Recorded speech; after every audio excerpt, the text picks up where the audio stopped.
Well, good evening. Good evening, sir. இன்றைக்கு தரம் 10 தான் படிக்க போறோம் இல்லையா? 2 கிளாஸ் இருக்கீங்க தானே? அப்படியா? தரம் 10ம் 11ம் இருக்கிறீங்க. அதனால இன்னைக்கு தரம் 10ல ஒரு பகுதி படிப்போம். 7வது பாடம் தானே ஆரம்பிச்சோம், அதே படிப்போம் இன்னைக்கு 11க்கும் சேர்த்து. ஓகேயா?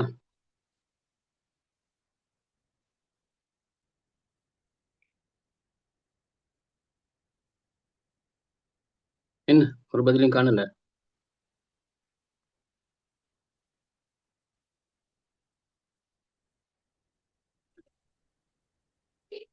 விளங்குதாப்புல என்ன கதைக்கிறது? Phone, sir. இப்ப பதில் காணல. நான் கேட்ட கேள்விக்கு பதில் What, வரல. sir? படிப்போம், sir. சொல்லணுமே எப்படி படிப்போம் அப்படின்னு சொல்லணுமே. அமைதியா இருந்தா நான் நினைக்கிறது உங்களுக்கு கேட்கலன்னு நினைக்கிறேன். ஓகே, 7வது பாடத்தை எடுங்க. எனக்கு 2 மினிட்ஸ் பார்க்க மற்ற பிள்ளைங்க வரட்டும்.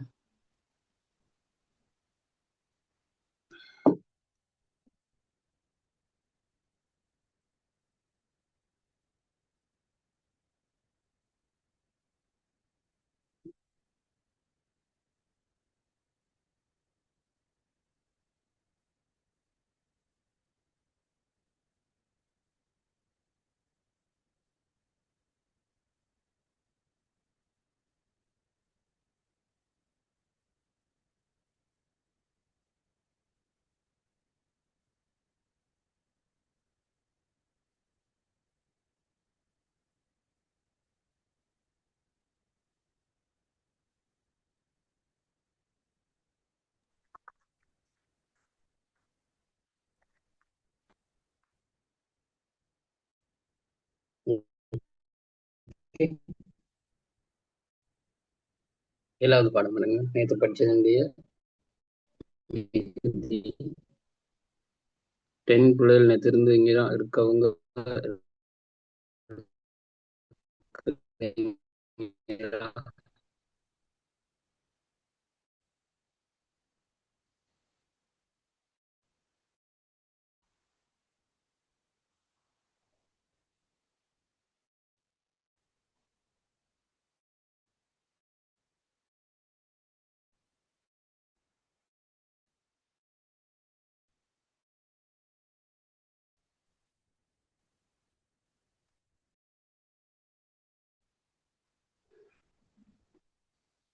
நேற்று கொஞ்சம் கவரேஜ் பிரச்சனையா இருந்தது.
சாரி, திரும்பியும் கட் ஆயிட்டு ரெடி ஆகும். சரி, இப்ப சொல்லுங்களேன் பாப்போம். நேற்று படிச்சதுல அந்த மிச்சத்தை நான் ஆரம்பிக்கும் போது கவரேஜ் கட் ஆயிட்டோம். முதல் கட்டத்துல படிச்சோம். அதுல முதலாம் இப்ப கேக்குதானே? முதலாம் நகரமயமாக்கத்துல முதலாம் நகர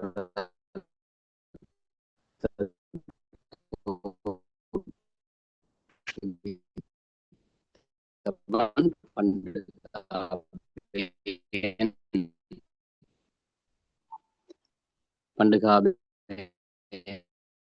தோற்றுவிக்கப்பட்டது. அதான் அப்படிங்கிற ஒரு அனுராதகமவை அனுராதபுரமாக மாற்றியமைத்தான். அப்படி ஒரு தலைநகரமாக மாற்றியமைத்தான். அப்ப அந்த தலைநகரத்துல வாழ்ற மக்களுக்கும் அதே மாதிரியான பண்புகள் உண்டவர்களா இருக்கணும். அதுக்கேற்ற நிலையில வந்து இருக்கணும். சாதாரணமாக கிராமத்துல வாழ்றவர்கள் எல்லாம் முடியாது.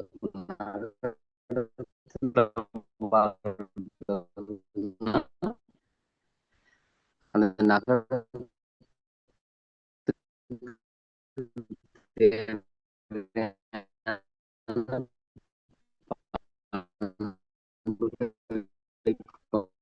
மக்கள் கூட்டம் என்ன செய்யிருக்கும், இருந்திருக்கும்.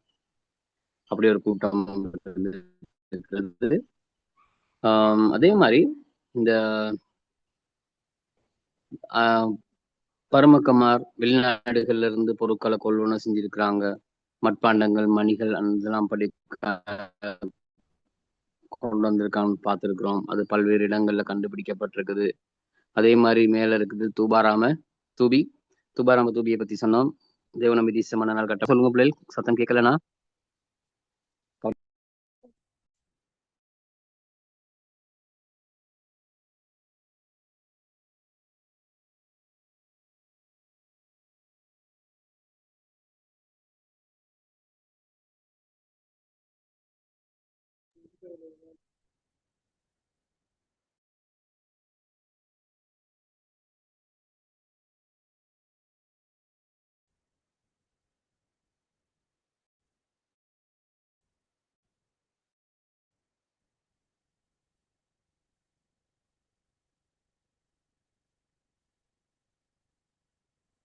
இப்ப கேக்குதா பாருங்க. இப்ப கேக்குதா உங்களுக்கு? ஓம் சார். கேட்கலன்னா சொல்லுங்க பிள்ளைகள் குயிக்கா. நான் ஒரு இடமா போய்கிட்டு இருக்கேன். இப்ப செய்ய வழி இல்லை. சரி, இப்ப தூபாராம பற்றி சொன்ன விஷயங்கள் ஞாபகம் இருக்கும் தானே? வசப மன்னனும் பிற்பட்ட காலத்துல வட்டதாமனை அமைச்சிருக்கிறாரு. அதான் அந்த கட்டுங்கள் அமைக்கப்பட்டிருக்கு. இப்பயும் அது இருக்கும். இது மணி வடிவத்துல காணப்படுகிறது.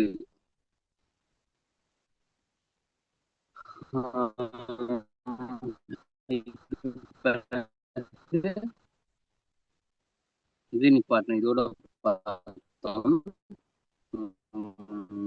இது இருக்கிற லங்காத்தில் இருக்க சிலைமனை. இது புனர் நிர்மாணம் செஞ்சதுக்கு பிறகு இருக்கிற நிலை இவற்றை பார்க்கக்கூடியதாக இருக்கும். முதல்ல உள்ளது அந்தாபுரத்தில் உள்ளது துபாராம தூபி. அதுக்கு அடுத்து முன்னேற்றம் அடைஞ்சுன்னு சொல்லி பார்த்திருந்தோம். மேற்கில் இருந்து வர்த்தகம் கிழக்கு நோக்கி வந்ததுன்னு ஏற்கனவே ஒரு பாடத்திலையும் படிச்சிருக்கோம். கிழக்கு நோக்கி வரும்போது கிழக்குல இருக்க துறைமுகங்கள் பிரபல்யம் அடைஞ்சிருக்குது. அப்படி கிழக்குல இருந்த துறைமுகம் தான் கோகர்ண துறைமுகம். சரி, அதை ஞாபகம் வச்சுக்கோங்க. முதலாம் விஜயபாகு இது கடைசியா நாங்க படிக்கல, இது படிப்போம். நான் நேற்று இதே பிரச்சனைனாலதான் இந்த முதலாம் விஜயபாகு பின்னர் பாருங்க. நாங்க இதுல அனுராதபுரத்தை பெருசா பாக்குறது இல்லை பிள்ளைகள். இதை போல இதை கொஞ்சம் பார்த்துட்டு நான் உங்களுக்கு அனுராதபுரத்தை பத்தி கொஞ்சம் விளங்கப்படுத்துகிறேன் சில தேவைப்பட்டால். முதலாம் விஜயபாகுக்கு பின்னர் முதலாம் விஜயபாகு பொலனறுவையினுடைய முதலாவது ஆட்சியாளர் இருக்கும். முதலாம் விஜயபாகு பற்றி சொல்ற நேரமே உங்களுக்கு ஞாபகம் வந்துடணும். முதலாம் விஜயபாகு இளமை பெயர் என்ன, அவருக்கு உதவி செய்தவர் யார், முதலாம் விஜயபாகுவை பற்றி அறிந்து கொள்ள உதவுகின்ற ஆதாரங்கள் என்னென்ன, மூலாதாரங்கள் ஞாபகம் இருக்குதா யாருக்காவது? முதலாம் விஜயபாகுவை பற்றி அறிய உதவுகின்ற மூலாதாரங்கள்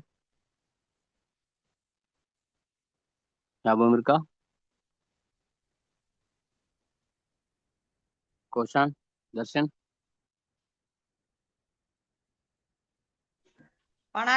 ஞாபகம் இல்லையா? ஓ ரைட், பனாக்கடுவ செப்பேடு. வேற குயிக்கா சொல்லணும். பனாக்கடு செப்பேடு சரி. அம்பகமோ கல்வெட்டு, மகாவம்சம், முக்கியமான விஷயங்கள் மறக்கூடாது. இதெல்லாம் முதலாம் விஜயபாகுவை பற்றி குறிப்பிடுகின்ற ஆதாரங்கள். இந்த விஷயங்கள் எல்லாம் முதலாம் விஜயபாகுங்கிற நேரம் அந்த ஒரு மன்னர்களை பற்றி வர்ற நேரம் நீங்க குயிக்கா ஞாபகம் வச்சுக்கிறணும். இதெல்லாம் இதோட சம்பந்தப்பட்டதுன்னு சொல்லி இப்ப முதலாம் விஜயபாகுவுக்கு பிறகுதான் என்ன செஞ்சிருக்குது, ஆட்சி காலத்துல நிலவிய சமூக நிலை, வெளிநாட்டு தொடர்பு என்பன பற்றி பரிசீலிக்கும் போது தென்கிழக்காசியாவின் வர்த்தக தொடர்பு அக்கால இலங்கையின் அரசியல், சமய, பொருளாதார துறைகளில் எவ்வாறான பாதிப்பினை செலுத்தியுள்ளது என்பது தெளிவாகும். அப்ப அவங்களோட விஷயங்களை பார்க்குற நேரம் அவங்க ஆட்சிக்கு பிறகு, இப்ப முதலாம் விஜயபாகு சோழர்களை கிட்டத்தட்ட 75 வருட காலம் ஆட்சி செய்த சோழர்களை விரட்டிட்டு தான் நாட்டை கைப்பற்றினார். இப்ப அவர் வந்த நேரம் அங்க பௌத்த சமயம் வீழ்ச்சி அடைஞ்சிருந்தது. அதை மீண்டும் என்ன செஞ்சார், கட்டியெழுப்புறதுக்கான நடவடிக்கைகளை மேற்கொண்டார். நாட்டுல பொருளாதாரத்தை கட்டியெழுப்புறதுக்கு மேற்கொண்ட வேலைகள் நிறைய வேலைகள் இருக்குது. அதுக்கு பிறகு நாட்டுல இருந்த சமூக நிலை, வெளிநாட்டு தொடர்பு, இதெல்லாம் பத்தி படிக்கிற நேரம் தான் இலங்கையின் அரசியல், சமய, பொருளாதாரத்தில் எவ்வாறான பாதிப்பினை செலுத்தியது என்று தெளிவா மகாவம்சத்துல குறிப்பிடப்படுவதன்படி முதலாம் விஜயபாகு மன்னனின் பின்னர் ஆட்சிக்கு வந்த அரசர்கள் பர்மா, கம்போடியா முதலிய தென்கிழக்காசிய நாட்டு அரச குல பெண்களை திருமணம் செய்துள்ளனர். ஏன்னா முதலாம் விஜயபாகு மன்னன் கலிங்க இளவரசி திருலோகசுந்தரியை திருமணம் முடித்தார், ஞாபகம் இருக்கும். தனது சகோதரி மித்தா இளவரசியை பாண்டிய மன்னனுக்கு திருமணம் முடிச்சு கொடுத்தார்.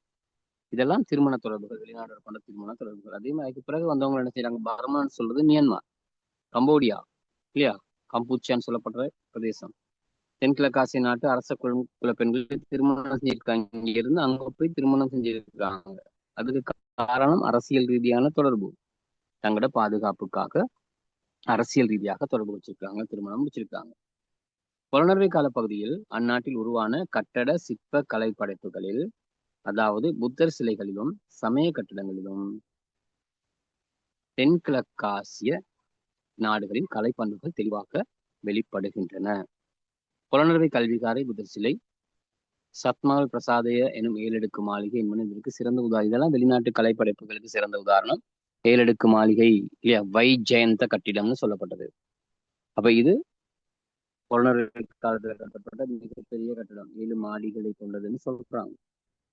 அதனுடைய 3 மாடிகளுக்கான அடையாளங்கள் இன்னைக்கும் காணப்படுது.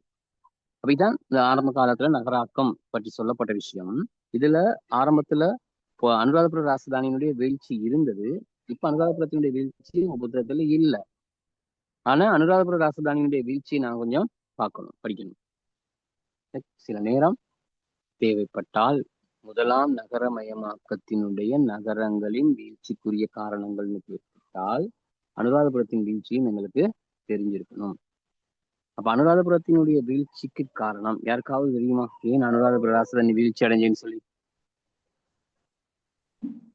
சோழர் ஆக்கிரமிப்பு.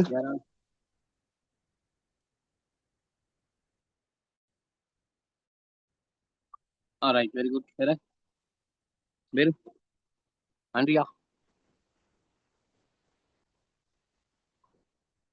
சரண்யா,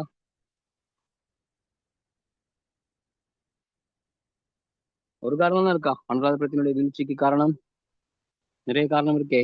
அதுல பிரதானமான காரணம், உடனடி காரணம் சோழருடைய ஆக்கிரமிப்பு. அதோட அனுராதபுரம் கைப்பற்றப்பட்டு விட்டது. அந்த நேரம் அனுராதபுரத்தை ஆட்சி செய்த மன்னன் யார்? அனுராதபுர ராசதானியின் கடைசி மன்னன் 5ஆம் மகிந்தன். யாரால்? 5ஆம் மகிந்தன். இந்த 5ஆம் மகிந்தனை பற்றி ஒரு இடத்துல சொல்லப்பட்டிருக்கு. என்ன சொல்லியிருக்காரு பற்றி? ஏதாவது ஒரு முக்கியமான விஷயம் சொல்லப்பட்டிருக்கா 5ஆம் மகிந்தனை பற்றி? வைத்தியசாலைகள் கட்டுவதில் ஆர்வம் செலுத்திய மன்னன். நாடு பூராக உள்ள வைத்தியசாலைகளுக்கு தேவையான சகல வசதிகள். ரைட், அதை அப்படியே எழுதிடணும். ஆர்வம் காட்டிய மன்னன் சொல்றதை விட, ஏன்னா வைத்திய மன்னன் சொல்லப்படுறன்னு புத்ததாசர். இப்ப இங்க இது வித்தியாசம் தானே. இவர் என்னது, நாடு பூராக உள்ள இருக்கிற சகல வைத்தியசாலைகளுக்கும் தேவையான சகல வசதிகளையும் செஞ்சு கொடுத்திருக்காரு. முக்கியமான ஆள் தான், சேவை செஞ்சிருக்கிறாரு. ஆனா அவருடைய ஆட்சி காலம் பலவீனமானது. அதனாலதான் சோழர்கள் ஆக்கிரமிச்சாங்க. புலனறுவைக்கு தப்பி சென்றார். அங்க வச்சு கைது செய்யப்பட்டு அவர் நாடு கடத்தப்பட்டார். அதோட புலனறுவை ராஜதானி அனுராதபுர ராஜதானி வீழ்ச்சி அடைஞ்சது. சரி, அப்படி அந்த சின்ன சின்ன விஷயங்கள் ஒரு ஒரு பகுதியை வர்ற நேரம் மற்ற எல்லாருமே என்ன செய்யணும், எல்லாம் ஞாபகத்துக்கு வரணும். இப்ப அனுராதபுர ராஜதானி வீழ்ச்சிக்கு மட்டும் காரணம் அல்ல. பலவீனமான மன்னர்கள் ஆட்சி.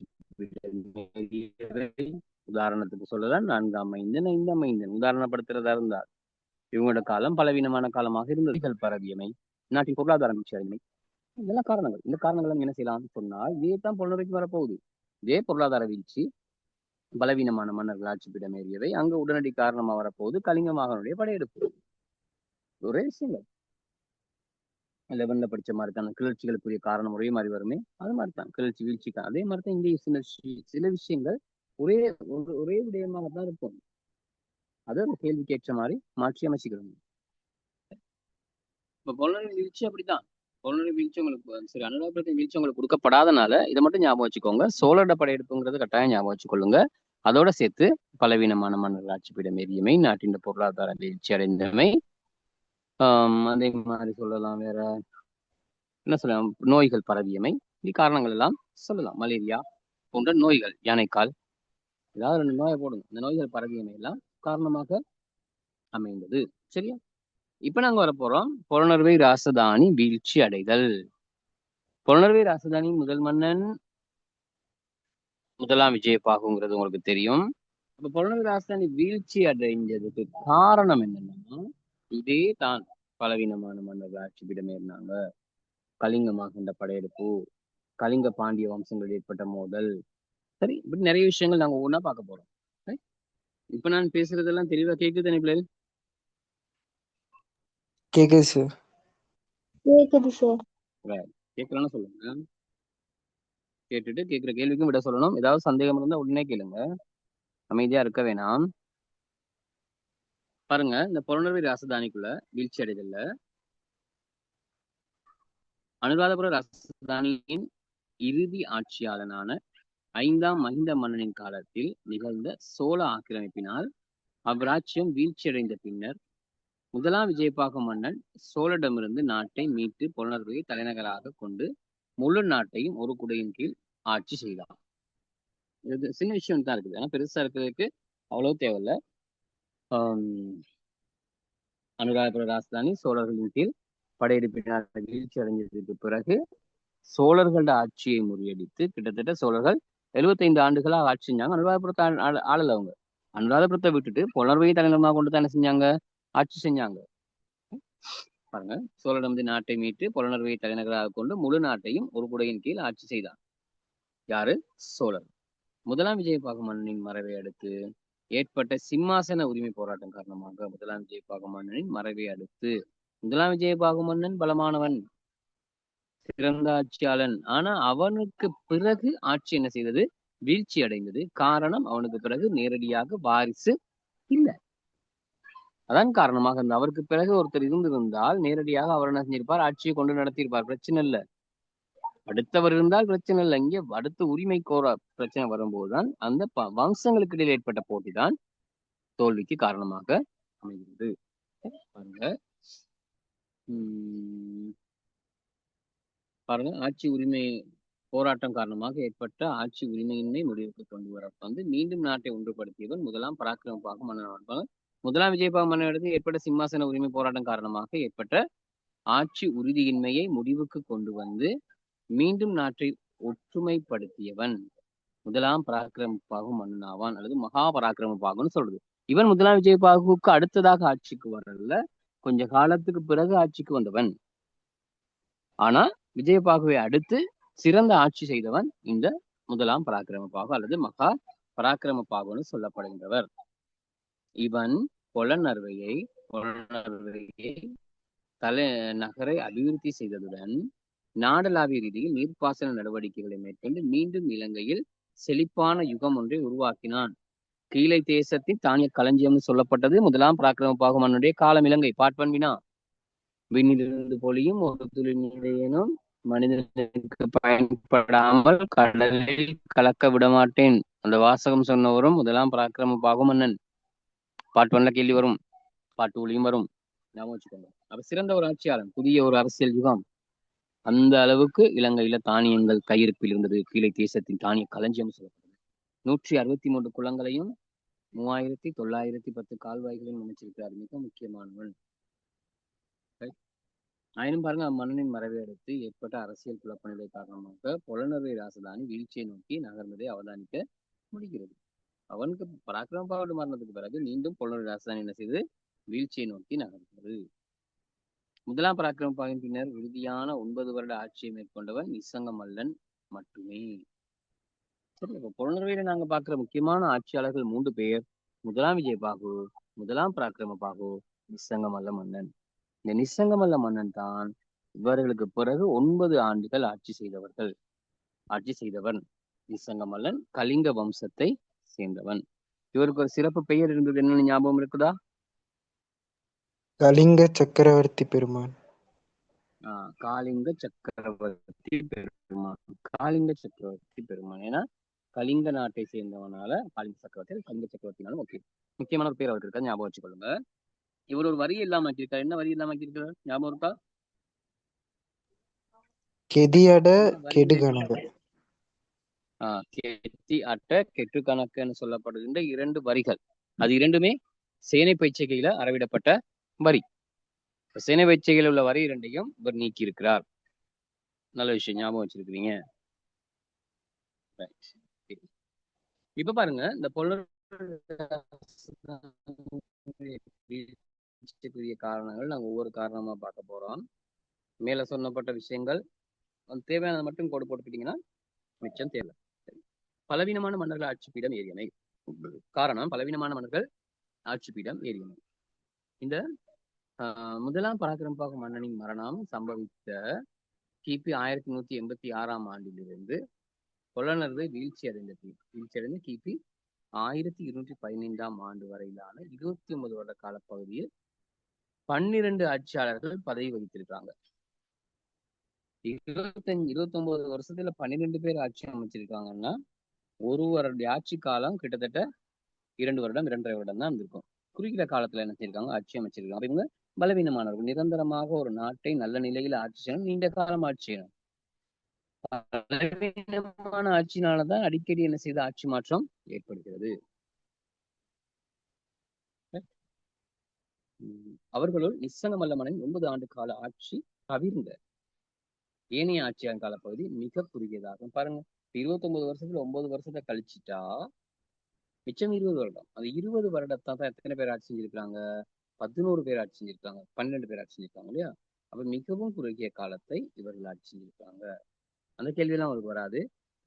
எத்தனை வருஷம் ஆட்சி செஞ்சாரெல்லாம் கேள்வி வாரது இல்லை. அதனால அதெல்லாம் படமாக்க வேணாம். இதிலிருந்து தெளிவாவது யாதெனில் அவ்வாட்சியாளர்களால் அரசியல் உறுதித்தன்மையை பேண முடியவில்லை என்பதாகும். அரசியல் உறுதித்தன்மையை பேண முடியல, தக்க வச்சுக்கொள்ள முடியல. அதனாலதான் பொருணர்வி ராசதானி வீழ்ச்சி அடைந்தது. இது பொருணர்வின் வீழ்ச்சிக்கு முக்கியமான காரணம். பலவீனமான மன்னர்கள் ஆட்சி தான் பொருணர்வி ராசதானிக்கு வீழ்ச்சிக்கு காரணம். விளக்கம் எழுத கொள்ளுங்க. பொருணர்வை ராசதானி காலத்தில் முதலாம் விஜயபாகு முதலாம் பராக்கிரமபாகு மன்னனுக்கு பிறகு ஆட்சி பீடம் ஏறியவர்கள் பலவீனமானவர்களாக காணப்பட்டாங்க. ஞாபகம் இருந்தா எழுதுங்க, 29 வருடங்கள்ல எத்தனை பேர் ஆட்சி செஞ்சிருக்கிறாங்க. அதனால் இவங்களால அரசியல் உறுதிப்பாட்டை கட்டி எழுப்ப முடியல. ஆகவே பொருணர்வி ராசதானி வீழ்ச்சி அடைந்தது. இந்த விஷயம் சொன்னா உங்களுக்கான புள்ளிகள் கிடைக்கும், முழுமையாக கிடைக்கும். புள்ளிகள் முழுமையாக கிடைக்கிறதுக்கு இது நீங்க புரிய எழுதணும். பெரிய கஷ்டம் இல்லை விளக்கம் எழுதுறது. ஓகேயா, எழுதிடலாம் அப்படின்னு நினைக்கிறேன். இரண்டாவது காரணம் பாருங்க, கலிங்க பாண்டிய வம்சங்களிடையே ஏற்பட்ட ஆட்சி அதிகார போராட்டம். கலிங்க பாண்டிய வம்சங்களிடையே ஏற்பட்ட ஆட்சி அதிகார போராட்டம். அடுத்த விஷயம், இந்த கலிங்க வம்சங்களிடையே ஆட்சி அதிகார போராட்டம்னா என்னன்னா, நோட்ஸை பார்க்க நான் சொல்றதை கேட்டுக்கொள்ளுங்க. முதலாம் விஜயபாகு மன்னன் தன்னுடைய அரசியல் உறுதிப்பாட்டை நிலைநாட்டிக் கொள்வதற்காக கலிங்க இளவரசி திருலோகத்தினுடைய திருமணம் முடிச்சாரு. அதே மாதிரி தன்னுடைய தங்கை மித்தா இளவரசியை பாண்டிய நாட்டுக்கு திருமணம் முடிச்சு கொடுத்தாரு. இது நோக்கம் அரசியல். தங்களுக்கு ஏதாவது படையெடுப்புகள் வந்தால் அந்த நாடுகள் தங்களுக்கு உதவி செய்யும் என பொண்ணு கொடுத்திருக்கிறோம், பொண்ணு எடுத்திருக்கிறோம் அப்படிங்கிற விதி. இது ஒரு அரசியல் ரீதியான ஒரு காரணம் தான் இது. இவர்கள் கலிங்க தேசத்தை சேர்ந்தவர்களும் இலங்கையில வந்து குடியேறி இருந்தாங்க. புறநகர் பிரதேசங்கள்ல பாண்டிய வம்சத்தை சேர்ந்தவங்களும் வந்து குடியேறி இருந்தாங்க, வாழ்ந்தாங்க. இங்க அரசு சபையில இருந்தாங்க. அவங்களுக்கு பதவிகள் வழங்கப்பட்டிருந்தது, ஏன்னா தங்களுடைய உறவு முறையில கொடுக்கப்பட்டிருந்தது. இப்ப முதலாம் விஜயபாகு இறந்ததுக்கு பிறகு அடுத்து ஒரு பலமான ஒருத்தர் இல்லைங்கிற சந்தர்ப்பத்துல இந்த கலிங்க வம்சம் சொல்கிறது, நாங்க மன்னனுடைய திருமணம் உறவுல இருக்கிறோம், ஆகவே எங்களுக்கு தான் ஆட்சி உரிமை இருக்குன்னு அதுல வர்ற அரசர்கள் சொல்றாங்க, இளவரசர்கள் சொல்றாங்க. அதே மாதிரி பாண்டிய வம்சம் சொல்லுது நாங்களும் இங்கிருந்து பொண்ணு எடுத்திருக்கிறோம், ஆகவே எங்களுக்கும் அரசியல் உரிமை இருக்குது, நாங்களும் ஆட்சி செய்வோம்னு சொல்றாங்க. அப்ப இரண்டு வம்சங்களுக்கு இடையில ஏற்பட்ட இந்த போராட்டம் தான் அரசியல் பலகீனத்தன்மையை உருவாக்கியது. இதுதான் காரணம், அரசியலுக்கு இருக்கிற காரணம். இப்ப நீங்க பார்க்குற அரசியல் தான் பாருங்க, இந்த அளவுக்கு பேசுறாங்கன்னு சொல்லி நல்லது கெட்டது எல்லாமே பேசுறாங்க தானே, போட்டித்தன்மை. இப்பயே இப்படி இருக்கிற நேரம் அந்த காலத்துல மரணம், கொலை செய்யலாம், அந்த காலத்துல கொலை இல்லைன்னா கொலை பண்ணிடுவாங்க. அப்ப ஆட்சி அது என்ன செய்யுது, பலவீனம் அடைய போகிறது. அதுக்கு பாருங்க நோட்ஸ் பார்ப்போம். பாருங்க, முதலாம் விஜயபாகு மன்னனின் மறைவை அடுத்து இலங்கையில் இருந்த கலிங்க வம்சத்தவருக்கும் அப்படியே நோட்ஸ் பாருங்க.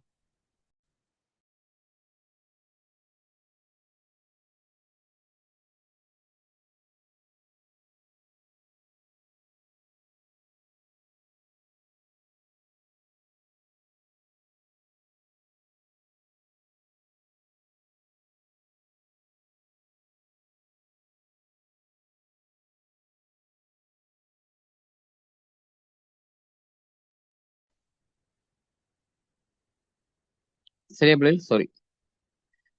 அல்ல பாருங்க, கலிங்க வம்சத்து ஆதரவாளர்கள் அந்த வம்சத்தவர்களை ஆட்சி பீடமேற்ற முயற்சித்தனர்.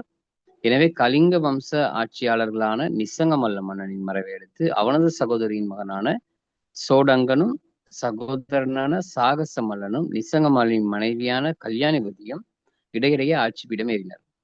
பரன் வம்சத்தினர் முதலாம் பராக்கிரம பாகுவின் மனைவியான லீலாவதியை 3 முறை ஆட்சியில் ஏற்றினர். இவ்வாறு கலிங்க பாண்டிய அரசுரிமை போட்டி ராசதானின் வீழ்ச்சிக்கு வழிவகுத்தது. அடிக்கடி என்ன செய்யறாங்க, ஒவ்வொருத்தர் இந்த கலிங்க வம்சமும் பாண்டிய வம்சமும் மாறி மாறி ஆட்சி அமைக்கிற நேரம் ஆட்சி உறுதித்தன்மை இல்லாமல் போனது. ரைட்டா? 2 காரணம் படிச்சிருக்கிறோம். ஒன்று, பலவீனமான மன்னர்கள் ஆட்சி பீடம் ஏறினது. 2வது, கலிங்க பாண்டிய வம்சம் இடைப்பட்ட ஆட்சி அதிகார போராட்டம். 3வது காரணம் தான் பொருளாதார வீழ்ச்சி. இது அனுராதபுரத்துக்கு எழுதக்குள்ளேயும் பொருளாதார வீழ்ச்சி மன்னர்கள் மட்டும் வேறுபடும். நிசங்கமல்ல மன்னன் இருக்கு, அங்க 5ஆம் மைந்தன் அல்லது 4ஆம் மைந்தனுக்கு பிறகுன்னு போடலாம்.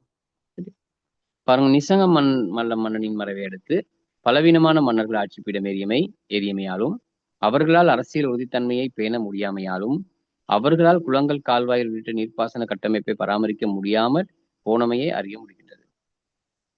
அரசியல் குழப்பம் நிலவிய இக்கால பகுதியில் பிரதேச நிர்வாகமும் சீர்குலைந்திருக்கலாம். எனவே விவசாயமும் விவசாய நடவடிக்கைகளும் நலிவடைந்ததால் பொருளாதாரத்தின் நிலை வீழ்ச்சி கண்டதுடன் அது ராசதானியின் வீழ்ச்சிக்கு காரணமாக அமைந்தது. இப்ப பொருளாதார வீழ்ச்சி காரணம் என்னது, இங்க நீர்ப்பாசன குளங்களையும் கால்வாய்களையும் பராமரிக்க முடியல, புதிதாக அமைக்க முடியல. ஏன்னா இங்க அரசியல் போராட்டம், பலவீனமான மன்னர்கள், இவங்களுக்கு தங்களுடைய சிம்மாசனத்தை பாதுகாத்துக்கிறதுக்கு தான் நேரம் இருந்தது ஒழிய அவங்களுக்கு என்ன நேரம் இல்லை, இந்த குளங்கள் கால்வாய்களை அமைக்கிறதுக்கோ பராமரிக்கிறதுக்கோ நேரம் இல்லை.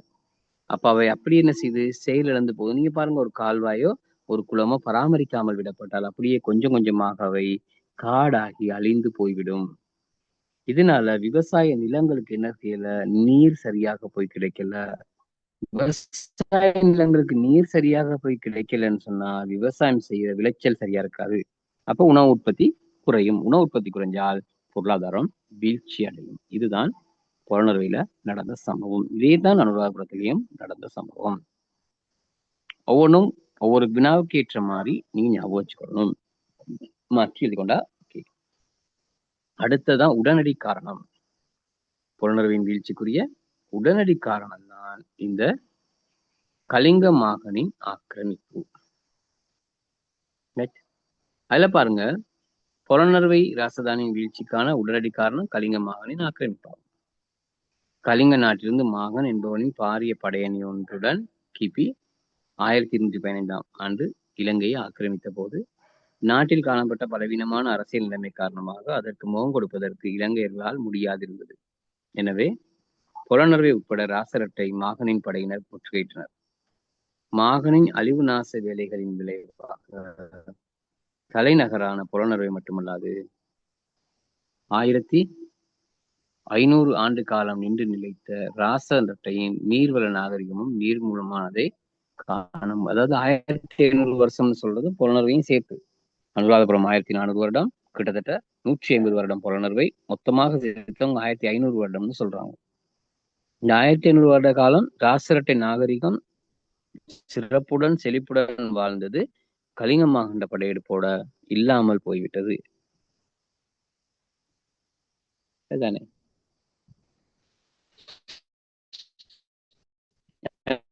பாருங்க, மாகனின் ஆக்கிரமிப்பினால் ஏற்பட்ட அழிவு நாசத்தை மகாவம்சம் பின்வருமாறு கூறுகின்றது. இலங்கை வரலாற்றில் மேற்கொள்ளப்பட்ட ஆக்கிரமிப்புகள், வெளிநாட்டு ஆக்கிரமிப்புகளில் மிகவும் கொடூரமான ஆக்கிரமிப்புன்னு சொன்னால் அது கலிங்கமாக அந்த ஆக்கிரமிப்பு. இன்றைய வரை சொல்லப்படுகின்ற ஆக்கிரமிப்பு மிகவும் கொடுமையான ஆக்கிரமிப்பு. என்ன காரணம் சொல்லி பார்ப்போம். ஆக்கிரமிப்பாளர்கள் மக்களை கட்டி வைத்து வதைத்து அவர்கள் செல்வங்களை சூறையாடிய மக்களை பாருங்க எப்படி கொள்ளடிக்கிறாங்கன்னு பாருங்க. மக்களை கட்டி வைத்து வதைத்து அவர்களது செல்வங்களை சூறையாடி மக்களை சொத்துக்களை கொள்ளையடித்தனர். பக்தர்களை தாக்கினர். சின்ன பிள்ளைன்னு பார்க்கல, பௌத்த சமயம் பார்க்கல, விகாரைகள் பார்க்கல, எல்லாத்துக்கும் தாக்கினாங்க, அழித்தாங்க. ஆகவே புலனர் ராஜதானி வீழ்ச்சி அடைவதற்கு காரணமாக மாறி. இவ்வாறு மாகனின் படைகள் மேற்கொண்ட அழிவு நாச வேலைகளால் ராசரட்டை மக்களின் வாழ்க்கைக்கும் சொத்துக்களுக்கும் பாதுகாப்பு இல்லாமல் போனது. எனவே தொல்லைகளுக்குள்ளான பௌத்த பிக்குகளும் பொதுமக்களும் பாதுகாப்பு கருதி உறுகுணர் அட்டை சரியா எனும் தென் பகுதிக்கும் மாயரட்டை எனும் மேற்கு பகுதிக்கும் புலம்பெயர்ந்தனர். இதனால் ராசரட்டையின் பல பகுதிகளும் சன சந்ததியற்ற நிலை அடைந்தன. எல்லாமே என்ன செஞ்சாங்க, கலிங்க மாகாண ஆக்கிரமிப்புல இருந்து தப்பிக்கிறதுக்காக என்ன செஞ்சாங்க, ஓடி போனாங்க, வேறு இடங்களுக்கு போனாங்க, மலைப்பாங்கான பிரதேசங்களுக்கு போனாங்க. அதுதான் மலையரட்டை இந்த பிரதேசங்களுக்கு தப்பி.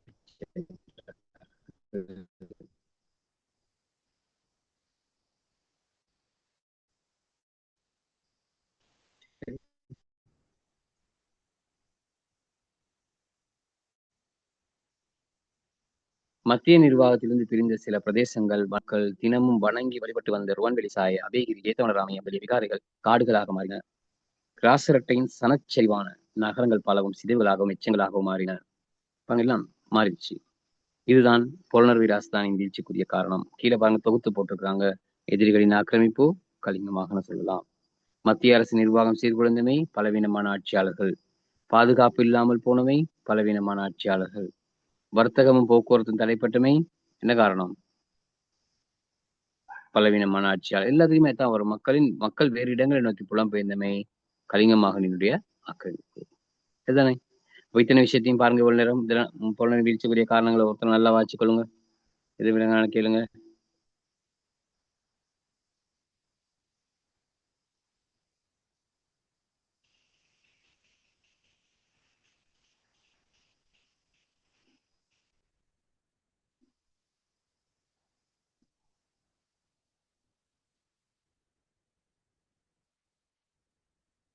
பாருங்க பிள்ளை விலங்காடி கேளுங்க.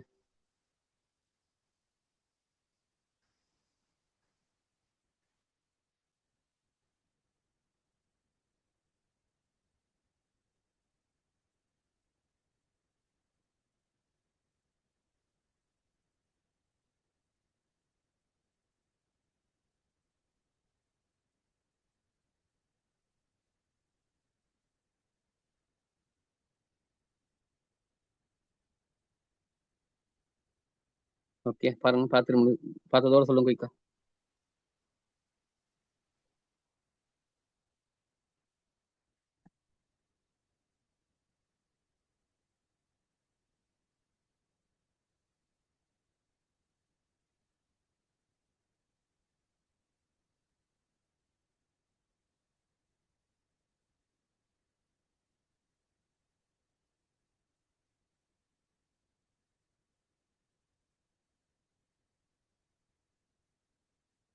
குயிக்கா பார்க்கணும்.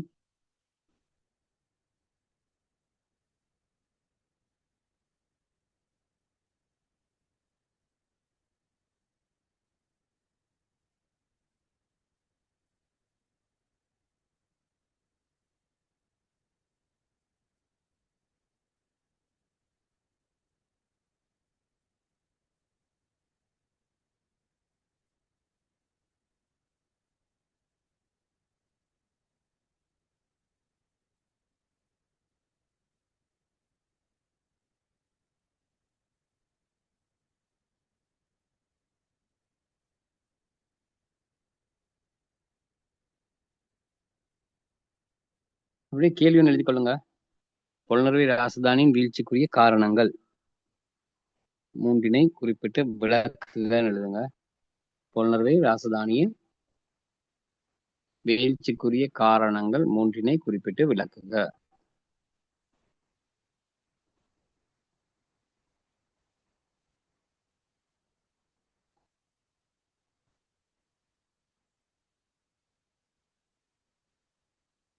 விளங்கிட்ட கேள்வி?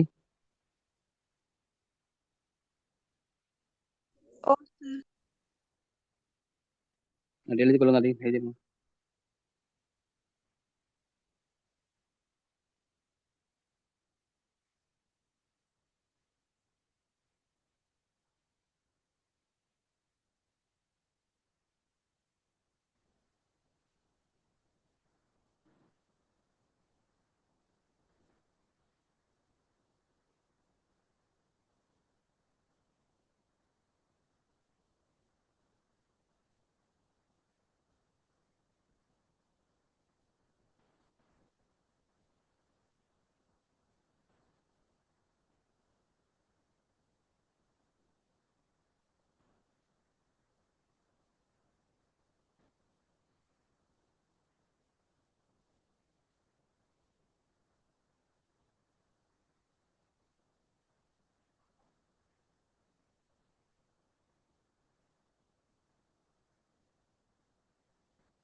எழுதிட்டீங்களா?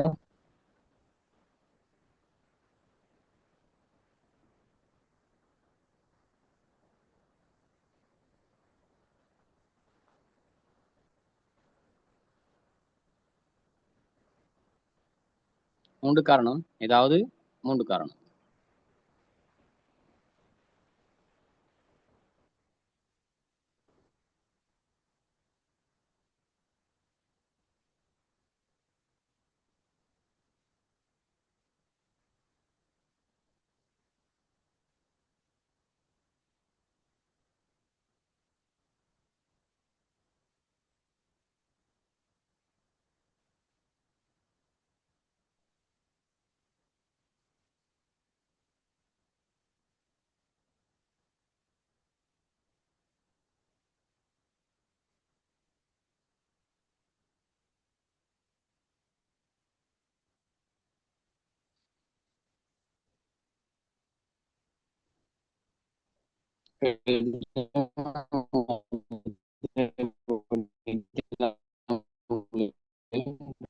நகரமயமாக்கம்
சரியா பிள்ளை?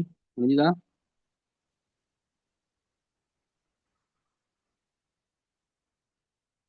கொஷான்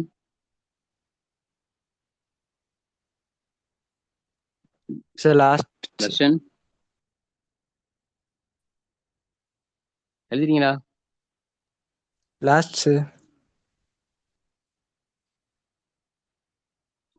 ஓ, நான் கதைக்கிற கேக்குதா? ஓ சார் கேக்குது. நான் கதைக்கிற கேக்குதா உங்களுக்கு தெளிவா? விளங்குது சார்.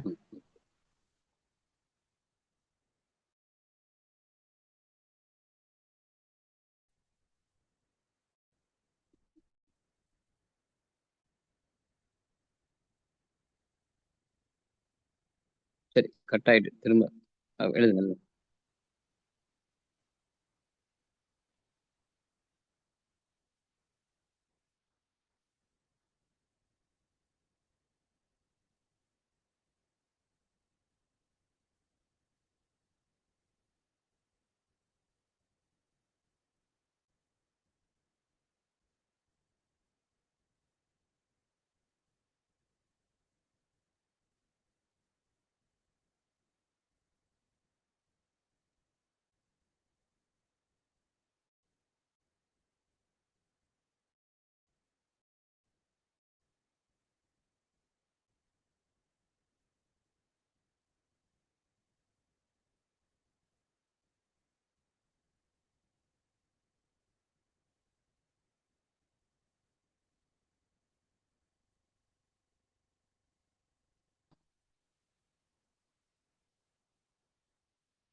சரியா கொஸ்டின்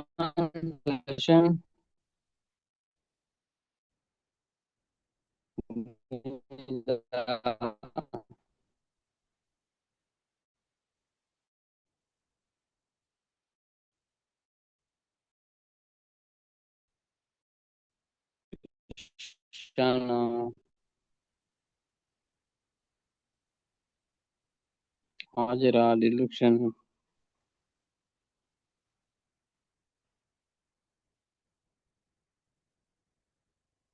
போகலாம் பிள்ளை.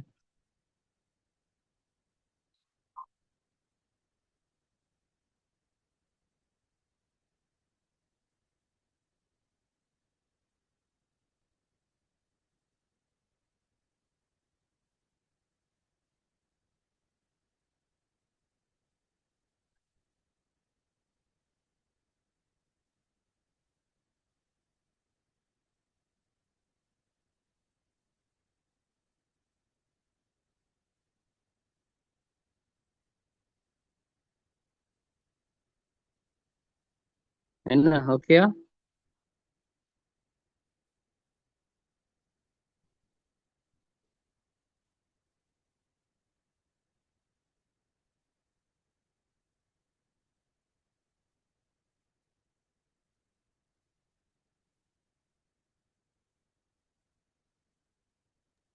Okay sir. சொல்லுங்க பாப்போம், question என்ன எழுதியிருக்கீங்க? பலவீனமான மன்னர்கள் ஆட்சிப்பீடம் ஏறியமை. முதலாம் பராக்கிரமபாகு மன்னனின் பின் 29 வருட கால ஆட்சியில் 12 மன்னர்கள் ஆட்சிப்பீடம் ஏறியுள்ளனர். இதில் நிசங்கமல்ல மன்னனின் 9 வருட கால ஆட்சியைத் தவிர ஏனைய மன்னர்களின் ஆட்சிக் காலம் மிக குறுகியதாகும். இதன் மூலம் அறிந்து கொள்ள முடியும் மன்னர்களின் ஆட்சி காலம் எவ்வாறு என்பது. இரண்டாவது காரணம் கலிங்க மகானின் கொடூர ஆக்கிரமிப்பு. கலிங்க நாட்டிலிருந்து மாகன் என்பவன் பொலனறுவை ஆக்கிரமித்தான். இவனது காலத்தில் இவனது ஆக்கிரமிப்புகளாக போதி மனைகள், சிலை மனைகள், விகாரைகள் போன்றவற்றை உடைத்தான். மக்களின் செல்வங்களை திருடினான். சிறியோர்கள் பெரியோர்கள் என பாராது துன்புறுத்தினான். சிறுவர்களை இருட்டறையில் அடைத்து வைத்து துன்பப்படுத்தினான். பொலனறுவின் கடைசி மன்னனாகிய பராக்கிரம பாண்டியனது கண்களை நோண்டினான். இவ்வாறு பல்வேறுபட்ட செயல்களை செய்து பொலனறுவை ஆக்கிரமித்துள்ளான். மூன்றாவது காரணம் கலிங்க பாண்டிய வம்ச சொல்லுங்க நீங்க சொல்லுங்க. கலிங்க பாண்டிய வம்சத்தவர்களுக்கிடையே ஏற்பட்ட ஆட்சி அதிகார போராட்டம். முதலாம் விஜயபாகு மன்னனின் மறைவை அடுத்து நிசங்கமல்ல மன்னன் ஆட்சி பீடம் ஏறினான். இவனது காலத்தில் கலிங்க வம்சம் தலைமை தாங்கியது.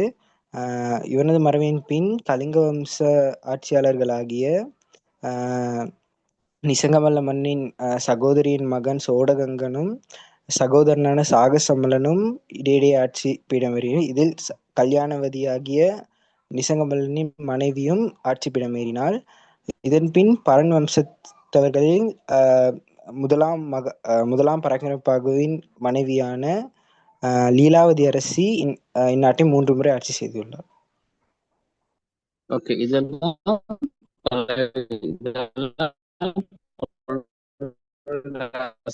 வீழ்ச்சிக்கு காரணமாக அமைந்தது அப்படிங்கிறத நீங்க இதே மாதிரி விட எழுதியிருக்கீங்களா? உதாரணங்கள் கேட்டா உதாரணம் போடுங்க, இல்லாட்டி உதாரணம் கூட எழுதலாம். நீங்க தொடர்ந்து எழுதலாம். பலவீனமான மன்னர்கள் ஆட்சி பீடம் என்னனால நாட்டுல ஒரு நிலையான ஆட்சி ஏற்படுத்த முடியல. ஆகவே பொருளாதார வீழ்ச்சி அடைஞ்சிருக்கு. கலிங்க மாண்ட படையெடுப்பின் காரணமாக அந்த கொடூரமான படையெடுப்பு என்னன்னா இதுல சொல்லப்பட்டிருக்கணும். அந்த குளங்கள் கால்வாயில் உடைச்சது, குழந்தைகளை சிறுவர்களை துன்புறுத்தினது, விகாரைகளை உடைத்தது, நூல்களை எரித்தாங்க. நிறைய நிறைய நிறைய நிறைய குற்றச்செயல்களை அவங்க செஞ்சனால இராசியம் வீழ்ச்சி அடைகிறதுக்கு அது காரணமாக அமைந்ததுன்னு நீங்க சொல்லணும். சரி, ஆயிஷா, நுஷ்ராத் எழுதிருக்கீங்களா?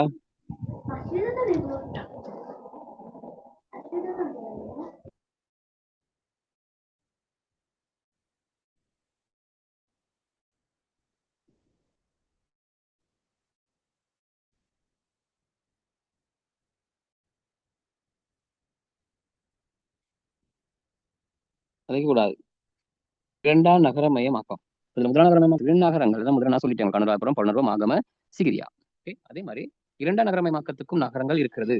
2ஆம் நகரமயமாக்கம் சொல்றது முதலாம் நகரமயமாக்கத்தின் வீழ்ச்சிக்கு பிறகு தோற்றம் பெற்றவை 2ஆம் நகரமயமாக்கம். ராச்சியங்கள் தென்மேற்கு நோக்கிய இடப்பெயர்வுன்னு படிச்சிருக்கோம் தெரியுமா? அதான் இது. ராச்சியங்கள் தென்மேற்கு நோக்கிய இடப்பெயர்வுன்னு சொல்ற நேரம் தம்பதினியில் ஆரம்பித்து கோட்டை ராசதானியில் முடியும். ரைட், இதான் தம்பதினிலிருந்து கோட்டை வரும் அந்த காலகட்டத்தில் வர நகரங்களை நாங்க சொல்றது 2ஆம் நகரமயமாக்க நகரங்கள். ராசரட்டின் நாகரிகத்தின் வீழ்ச்சிக்கு பிறகு தோற்றம் பெற்றதான் சொல்றது 2ஆம் நகரமயமாக்கம். இதுல இந்த 2ஆம் நகரமயமாக்கத்துல பாருங்க, நோட்ஸை பார்த்துக்கொள்வோம்.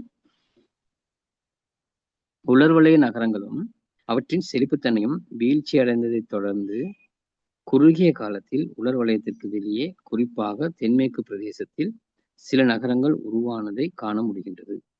ஏன்னா கலிங்கமாக அனுராதபுரத்தை புலனரை ஆக்கிரமிச்சதுக்கு பிறகு அங்கிருந்த ராசதானிகள் எல்லாம் வீழ்ச்சி அடைஞ்சோன்னு கலிங்க மகனுக்கு பயந்து மக்கள் இடம்பெயர்ந்தாங்க. கலிங்க மகனுக்கு பயந்து மக்கள் பாதுகாப்பான இடங்களை நோக்கி மலைப்பாங்கான இடங்களுக்கு போற நேரம் 3 தளபதிகள் இருந்தாங்க. 3 தளபதிகள் தான் இவர்களுக்கு மகா ஆதிபாத பூனிக பாதம் சொல்லப்படுகின்ற 3 தளபதிகள். இளவரசரும் இருந்தார். ஆதிபாதம் சொல்றது இளவரசன் ஒருத்தன் தான் இருந்தார். அது என்னன்னு இதுல பாருங்க. ரைட், பாருங்க. தென்மேற்கு பிரதேசத்தில் சில நகரங்கள் காண முடியுது. இது மற்றொரு நகரமயமாக்கத்தின் பிரதிபலிப்பாகும். அரசியல் அதிகாரம் பன்முகப்படுத்த பட்டமையால் நிர்வாக மையங்கள் சமகாலத்தில் செயற்பட்டமை, புதிய துறைமுகங்கள் வளர்ச்சி அடைந்தமை, இலக்கியங்கள் எழுச்சி அடைந்ததை தொடர்ந்து இடம்பெற்ற அறிவு மறுமலர்ச்சி என்பன 2வது நகரமயமாக்கத்தை அறிமுகம் செய்வதற்கு போதிய அடிப்படைகளாக அமைந்துள்ளன. இப்ப என்னன்னா இங்க இருக்க விஷயங்கள் பாருங்க. புதிய துறைமுகம் வளர்ச்சி அடைஞ்சிருக்குது, நிர்வாக மையங்கள் செயற்பட்டிருக்கு, இலக்கியங்கள் எழுச்சி அடைஞ்சிருக்கு. இதெல்லாம் வந்ததுக்கு பிறகுதான் மக்கள் மத்தியில அறிவு மறுமலர்ச்சியும் ஏற்பட்டிருக்கு. இதன் காரணமாக தான் 2வது நகரமயமாக்கம் தோற்றம் பெற்றிருக்குது. சரி, பாருங்க. புதிய வர்த்தக தொடர்பு வலையமைப்பு, அதனூடாக வியாபார நடவடிக்கைகள் விரிவடைந்ததும் இக்காலத்தில் ஏற்பட்ட நகர விருத்தியில் கவனத்தில் கொள்ளப்பட வேண்டிய மற்றொரு முக்கிய நோக்கமாகும். இதெல்லாம் கவனத்துல கொள்ள வேண்டிய மற்றொரு முக்கிய நோக்கமாக சொல்லப்படுகிறது. இப்ப புதிய துறைமுகம் வளர்ச்சி அடைஞ்சிருக்குது, அதே மாதிரி இலக்கியங்கள் எழுச்சி அடைஞ்சிருக்குது, மக்களோட அறிவு வளர்ச்சி அடைஞ்சிருக்குது. இது எல்லாமே இந்த நகரமயமாக்கம் வளர்ச்சி அடைகளை செல்வாக்கு செலுத்திய காரணங்களாக இருக்குது. இந்த 2ஆம் நகரமயமாக்கல் செயற்பாட்டின் போது உருவான நகரங்களை அதற்கு முன்னைய காலத்தில் நிலவிய மகா நகரங்களுடன் ஒப்பிட்டு பார்க்கையில் தெரியும் வேறுபாடு யாதெனில், இந்த இரண்டாம் நகரமயமாக்கத்தின் போது வளர்ச்சியடைந்த நகரங்களின் திட்ட வரைபடங்கள் முன்னைய நகர திட்ட வரைபடங்கள் காணப்பட்ட கேத்திரக்கணித பொறிமுறை தன்மையின்றி காணப்பட்டது. இப்போ அனுராதபுரம் நகரத்தை பார்த்தீங்கன்னா ஒரு மாதிரி திட்ட வரைபடம் இருக்கும், புலனறுவை ஒரு மாதிரி இருக்கும். அதுக்கு பிறகு வந்து இரண்டாம் நகரமயமாக்க காலத்தில் உள்ள நகரங்கள் வேற மாதிரி இருக்கும். இப்போ திட்ட வரைபடங்களையும் மாறுபாடுகள் காலத்துக்கு ஏற்ற மாதிரி இருக்குது. அனுராதபுரம் புலனறுவை தலைநகரம் சொல்லும்போது உலர் வலயத்தை நோக்கி பரந்த பிரதேசங்கள் அமைந்திருந்தது. ஆனா இரண்டாம் நகரமயமாக்கம்னு சொல்றது மலைப்பாங்கான பகுதிகளில் பாதுகாப்பான கோட்டைகளாக அமைஞ்சிருந்தது. அப்ப வரைபடங்களையும் இருக்கிற மாற்றங்கள் காணப்படுது. நகரங்கள் அளவை ஒப்பிடும் போது இந்நகரங்கள் அனுராதபுரம் புலனறுவை அளவு பெரியனவாக காணப்படவில்லை. இவ்வேறுபாட்டுக்கான காரணம் இரண்டாம் நகரமயமாக்கல் காலத்தில் இலங்கை அரசியலில் காணப்பட்ட அதிகார பரவலாக்கமாக இருக்கலாம் என்று துறைசார் அறிஞர்கள் சுட்டி காட்டுகின்றனர். இரண்டாம் நகரமயமாக்கத்தை நாங்க சொல்ல வர நேரம் என்ன காரணம், என்ன மாற்றம், ஏன் மாறி இருக்கின்றத காரணங்கள் சொல்லப்பட்டிருக்கிறது. இரண்டாம் நகரமயமாக்கத்தை வாசிங்க, ஒரு 2 நிமிடம் உங்களோட புத்தகத்தை பார்த்து வாசிங்க.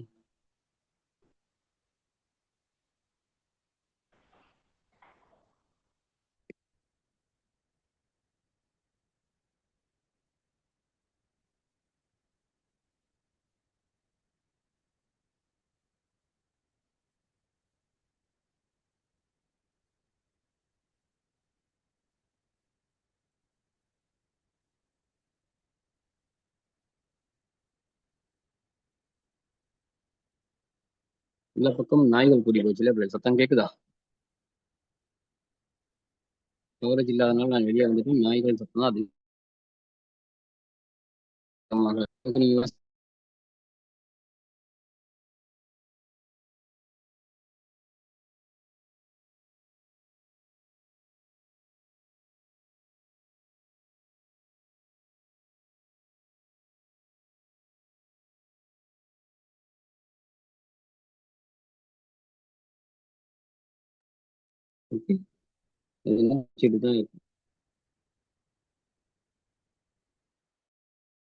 தான்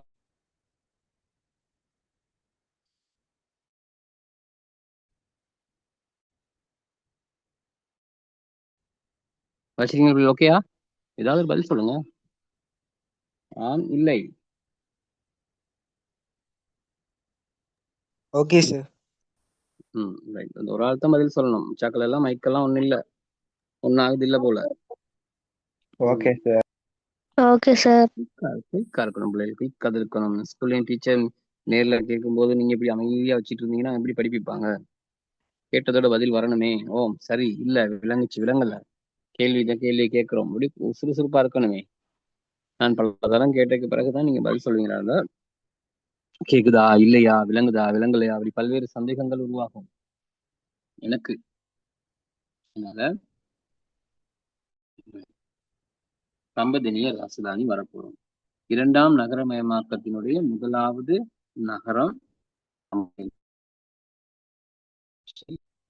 முதலாவது நகரத்துல பாத்தீங்கன்னா கிபி 1215 புலனறுவை ராசதானி வீழ்ச்சி அடைந்ததில் இருந்து 1232 தம்பதினிய தலைநகராகும் வரையுமான காலப்பகுதி இலங்கையின் வரலாற்றில் குழப்பகரமானதாகும். கிட்டத்தட்ட எத்தனை வருடம்? 15 32, 17 வருட காலங்கள் ஒரு அரசன் இல்ல, ஒரு தலைநகரம் இல்ல. புலனறுவையில கலிங்க மகன் இருந்தான், ஆனா வேறு இலங்கைக்குரிய அரசர்கள் இல்ல, ஒரு தலைநகரம் இல்ல. இப்படி இல்லாம ஒரு 17 வருட காலம் நாட்டினுடைய நிர்வாகம் இருந்தது, குழப்பகரமானதாக இருந்தது. ஆனா நான் முதல் சொன்ன 3 பேர், அந்த 3 பேரும் தான் நிர்வாகம் செய்தார்கள். சங்க தளபதி, சுப தளபதி, மகா ஆதிபாத புவனேக பாகுன்னு சொல்லப்படுகின்ற இளவரசன். அதை எப்ப பார்ப்போம் பாருங்க. நாட்டின் தலைநகரம் எதிரிகளின் கைகளில் அகப்பட்டிருந்த கஷ்டமான காலகட்டத்தில் சில தேசிய தலைவர்கள் பாதுகாப்பு அரண்களை அமைத்து அங்கிருந்தவாறு புத்த சாசனத்தையும் நாட்டையும் பாதுகாத்து வந்ததாக மகாவம்சம் கூறுகின்றது. ரைட். யாப்பகுவ மலைக்குன்றின் உச்சியில் கோட்டை கட்டி அப்பகுதியை பாதுகாத்த சுப தளபதி. இந்த இடம் மார்க் பண்ணிக்கொள்ளுங்க. இந்த 3 பேரும் எங்கெங்க நிர்வாகம் செஞ்சாங்க, எப்படி கலிங்க மகன் தெற்கு நோக்கி வராமல் இருப்பதற்காக அவங்க கோட்டைகள் அமைச்ச இடங்கள். அந்த இடங்களை பார்த்துக்கொள்ளுங்க. கொண்டு யாப்பகுவ மலைக்குன்றின் உச்சியில் கோட்டை கட்டி அப்பகுதியை பாதுகாத்த சுப தளபதி. உருகுணரட்டையில் கோவிந்த மலையில் பாதுகாப்பு அரணமைத்து எதிரிகள் தென்பகுதியில் பிரவேசிப்பதை தடுத்த பூனேகபாகாதிபாதன் இளவரசன். மகியங்கனை கண்ணியில் மீப்பே எனும் இடத்தில் மகாவலி கங்கை கரையில் அமைந்த மலைப்பகுதியில் கோட்டை கட்டியிருந்த சங்க தளபதி. சரியா? இவங்க தான் 3 பேரும் முக்கியமானவர்கள். இந்த முக்கியமான 3 பேரும் தான் கலிங்க மாகன்ட்ட இருந்து மக்களையும் புனித சின்னங்களையும் திக்குமாரையும் பாதுகாத்தவர்கள். 3 இடங்கள் இவங்க கோட்டை கட்டியிருந்தாங்க. இந்த 3 இடங்கள்ல இவங்க கோட்டை மக்களை பாதுகாத்தாங்க. எத்தனை வருட காலம்? 17 வருட காலம் அவர்கள் பாதுகாத்தார்கள். ஆனா இவங்க என்ன செய்யலைன்னா, கலிங்க எதிராக ஒரு கோட்டை கட்டுறதுக்கு இவங்க எண்ணிக்கல, விரும்பல அல்லது முயற்சி செய்யல. ஒண்ணு படைபலம் போதாமல் இருந்திருக்கலாம், காரணம் இருக்கலாம். படைபலம் போரிட்டால் தோல்வி வரும் என்ற நிலையில அவங்க நினைச்சிருக்கலாம், அமைதியாக இருந்திருக்கலாம்.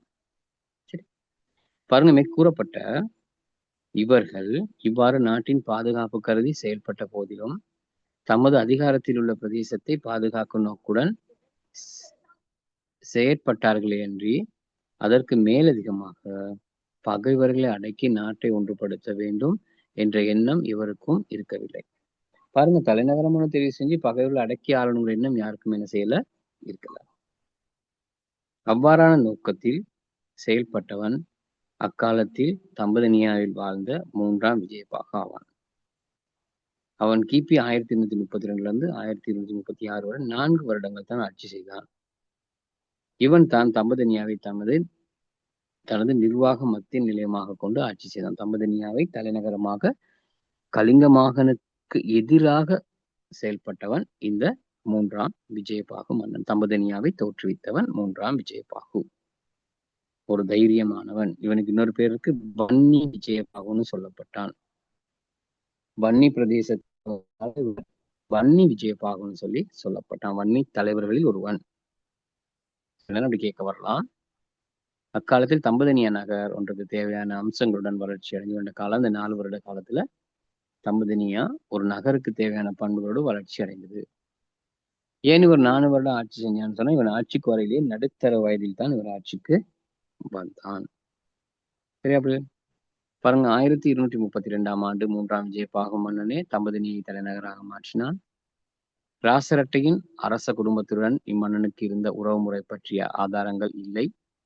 இம்மன்னன் ஆரம்ப காலத்தில் வன்னி தலைவனர்வனாக செயல்பட்டு வந்ததாக மூலாதாரங்கள் குறிப்பிடுகின்றன. வன்னி என்பது ராசரட்டையின் வீழ்ச்சிக்கு பின்னர் உருவான பிரதான பிரதேச ஆட்சி அழகொன்றாகும். அங்க அரசர்கள் இருக்கல, தலைவர்கள் தான் இருந்தாங்க. வன்னி தலைவர்னு சொல்லப்படுறாங்க. எனவே ஆரம்ப காலத்தில் பிரதேச ஆட்சியாளனாக இருந்த விஜயபாகு மாயரட்டையின் எதிரிகளை துரத்தி தம்பதனியாவை தலைநகராக உருவாக்கியமை தெரிய வருகின்றது. பொலனர்வை வெளிநாட்டு ஆக்கிரமிப்புக்கு உட்பட்ட போது புத்தரின் புனித தந்த தாது மற்றும் பாத்திர தாதுக்களை பௌத்த பிக்குகள் பாதுகாப்பு கருதி கொத்மலையில் ஒழித்து வைத்தனர். ஏன்னா கலிங்க மாகன் புனித சின்னங்களை கொள்ளையடிச்சிடுவார்னு சொல்லி பாதுகாப்புக்காக கொத்மலையில் ஒழிச்சு வச்சிருந்தாங்க. திருகை கல்லுக்கு கீழே ஒழித்து வைக்கப்பட்டிருந்தது. அதை 3ஆம் விஜயபாகு மன்னன் பெலிகலையில தலதா மாளிகை அமைத்து கொத்மலையில் இருந்த புனித சின்னங்களை கொண்டு வந்து பிரதிஷ்டை செய்தான். பெலிகலையில ஒரு தலதா மாளிகை அமைத்து அங்க பிரதிஷ்டை செய்தான் 3ஆம் விஜயபாகு. சரி, புனித தந்ததாத விஜயபாகுக்கு உரிமையானதிலிருந்து பொதுமக்கள் அவனை இலங்கையின் அரசனாக ஏற்றுக்கொண்டனர். எனவே தம்பதனிய நகரமும் முக்கியத்துவம் பெற்றது. கலனி விகாரையை புனர் நிர்மாணம் செய்தமை, தம்பதனியாவில் விஜயசுந்தர ராம விகாரையை கட்டியமை, உபசம்பத்தா சடங்கை நிகழ்த்தி புத்த சாசனத்தை தூய்மைப்படுத்தியமை, அழிந்து போன பௌத்த சமய நூல்களை மீண்டும் எழுதுவித்தமை முதலிய பல்வேறு சமய தேசிய சேவைகளை விஜயபாகு மன்னன் மேற்கொண்டான். இவன் வயது முதிர்ந்த பருவத்தில் ஆட்சி பீடம் ஏறினால 4வது ஆட்சி வருடமான கிபி 1136 மரணம் அடைகின்றான். பிறகுதான் அவனுடைய மகன் 2ஆம் பராக்கிரமபாகு ஆட்சிக்கு வருகின்றான். அவனுடைய ஆட்சி காலம் நீண்ட காலம் இருக்குது. ரைட். இப்ப தம்பதினியாவையும் 3ஆம் விஜயபாகு ஒருத்தரம் வாசிக்கொள்ளுங்க. விளங்குறதுக்கே வாசிக்கொள்ளுங்க.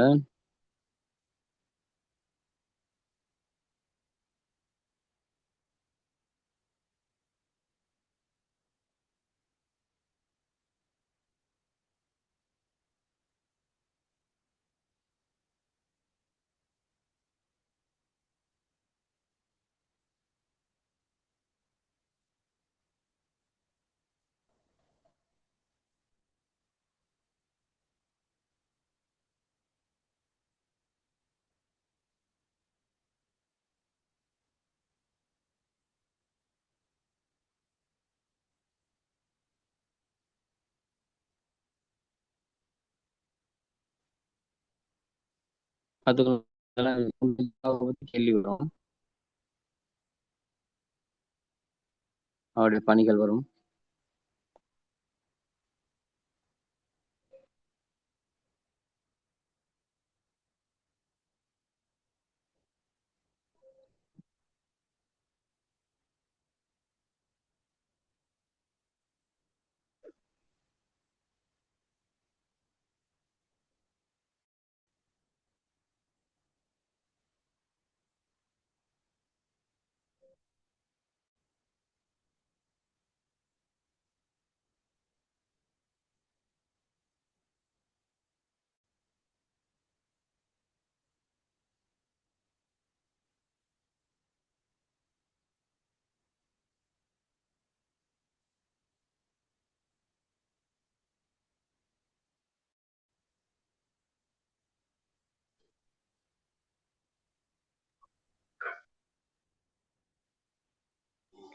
சரி சார்.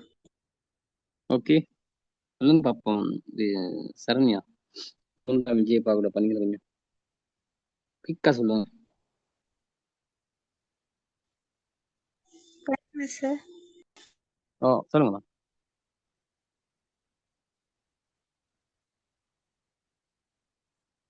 எங்க சரண்யா சொல்லுங்க. 3ஆம் விஜயபாகுமன்னன் தம்பத்தினை தலைநகரமாக்கியான். சொல்லுங்க, என்னென்ன இருக்கோ சொல்லுங்க. ஒரு விஷயம் தான் எழுதிருக்கீங்களா?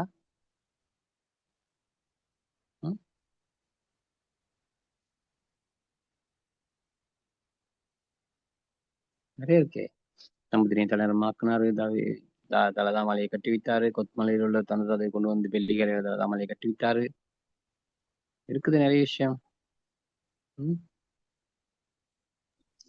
காலனி விகாரையை புனர்நிர்மாணம் செய்தார் சார். புனர்நிர்மாணம் செஞ்சாரு. ரைட். அதெல்லாம் சொல்லணும். விஜயசுந்தராமைய விகாரை கட்டியமைத்தார். விஜயசுந்தர் ராமங்கிற விகாரையை கட்டி வைத்தார். இதெல்லாம் மேல சொல்லப்படும். இதெல்லாம் 3ஆம் விஜயபாகுடைய பணிகள். முதலாம் விஜயபாகுவையும் 3ஆம் விஜயபாகுவையும் குழப்பிக் கொள்ளக்கூடாது. அவர் புலனர்வர்களோடு தம்பதினியில சொல்றாரு.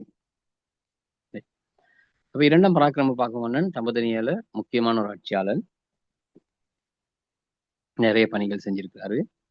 பாருங்க, 3ஆம் விஜயபாகு மன்னனுக்கு பராக்கிரமபாகு, பூனேகபாகு எனும் 2 பிள்ளைகள் இருந்தனர். மன்னனின் மறைவுக்கு பின்னர் மூத்தவனான பராக்கிரமபாகு கிபி 1136 ஆண்டு 2ஆம் பராக்கிரமபாகு எனும் பெயரில் அரசனானான். இவன் சிறு பராயத்திலேயே சிறந்த கல்வியை பெற்றிருந்தான். சங்கரகித்த மகாதேரர் தலைமையிலான பௌத்த பிக்குகளிடம் பேர ஞாபகம். கல்வியை பெற்றிருந்த மன்னன் கல்வியறிவு கொண்ட பண்டிதனாக திகழ்ந்தான். எனவே இம்மன்னன் கலிகால சாகித்ய சர்வவங்ய பண்டிதன் எனும் புகழ் நாமத்தை பெற்றான். 2ஆம் பராக்கிரமபாகு மன்னன் எழுதிய கவி சிலுமின எனும் காவிய நூல் இன்றும் நிலைத்திருக்கின்றது. கவி சிலுமினன் சொல்ற காவிய நூல் இன்றைக்கும் நிலைத்திருக்கின்றது.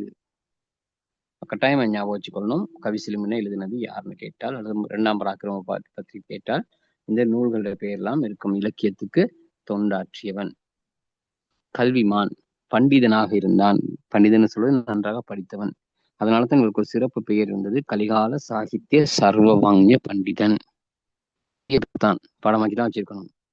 கலிகால சாகித்ய சர்வவங்ய பண்டிதன் என்பது இவருடைய சிறப்பு பெயர். சரி, இரண்டாம் பராக்கிரமபாகு ஆட்சிக்கு வரும்போது இலங்கை எதிரிகளின் ஆக்கிரமிப்பில் இருந்து விடுபட்டிருக்கவில்லை என கலிங்கமாகன் இன்னும் பொலனறுவையில் இருந்தான். விஜயபாகு கலிங்கமாகனோடு போர் செய்யவில்லை. கலிங்கமாகன் இருந்தான். அப்போ ஒரு பெரிய சவால் பொலனறுவையிலிருந்து அவனை விரட்டணும்.